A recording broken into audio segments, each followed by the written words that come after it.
Let's bring in the former Speaker of the House now, Newt Gingrich. He's in Concord, New Hampshire this morning. You heard John's piece there, Mr. Speaker. So what's the answer? What approach do you take tomorrow night? I'll take the approach of talking with the American people about real solutions. Take your report on unemployment. Ronald Reagan had a real solution that I helped him pass in the 1980s. He created 1,300,000 new jobs in August of 1983 alone, in 1 month. Compare that to the jobs report that will come out today. We know how to create jobs. We know how to have strong, bold positions.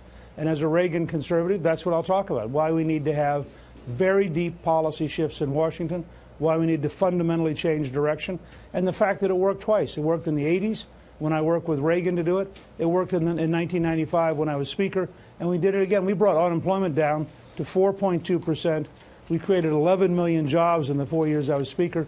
We know how to do this. We need somebody who believes in it and somebody who's prepared to do it. But as you know, your top opponent right now in New Hampshire, Governor Romney, is holding on pretty strong.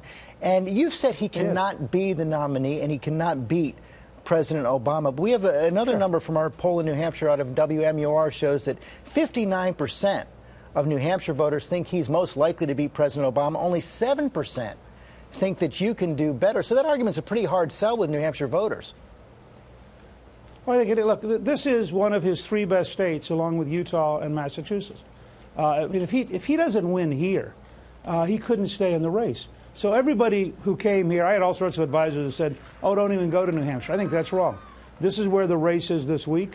This is where I'm prepared to talk about a Massachusetts moderate who raised hundreds of millions of dollars in taxes.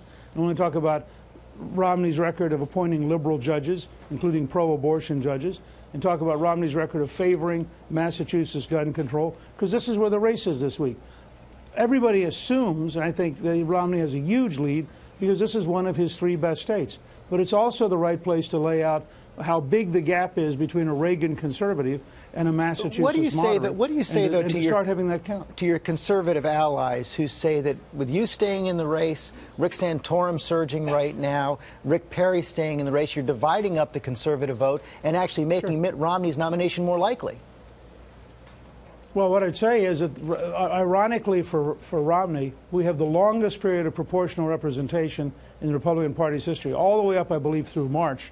You only get the votes you get. So in his so-called win in Iowa, having campaigned for 5 years and spent, I think, $20 million, he got 25%.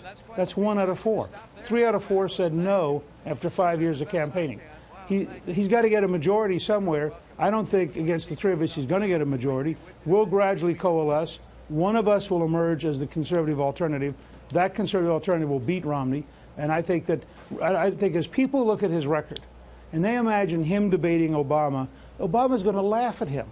I mean, Obama's going to say, "I developed Obamacare based on Romney Care. I even brought your staff into the White House in order to develop it." Yeah. So I think we have to look at what kind of a choice do we want to offer the country. I think a Reagan conservative who has been consistently for lower taxes, smaller government, more economic growth, has a much better chance. Meanwhile, Mr. Speaker, Rick Santorum is taking issue with your characterization of him as the junior partner in Congress. He said that you sat on the sideline when I was out there putting my reputation out to try to reform Congress. I think that tells you who's got the courage to stand up and fight. Your response? Okay. That's pretty hard for the Speaker of the House to sit on the sideline. I had to schedule all the things he claims credit for.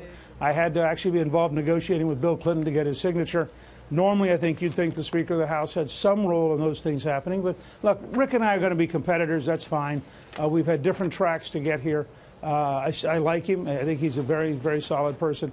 I do think if you look back at history and you're willing to be candid about it, the role of developing the contract, developing the majority, developing the votes to get welfare reform, scheduling it 3 times, because as you know, Georgia was vetoed twice by President Clinton.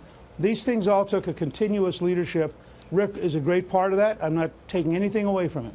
But I think you ought to look historically at who actually put all this together in order to get it to happen.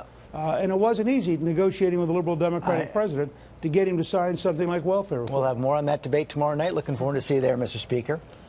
Thank you. See you then, George.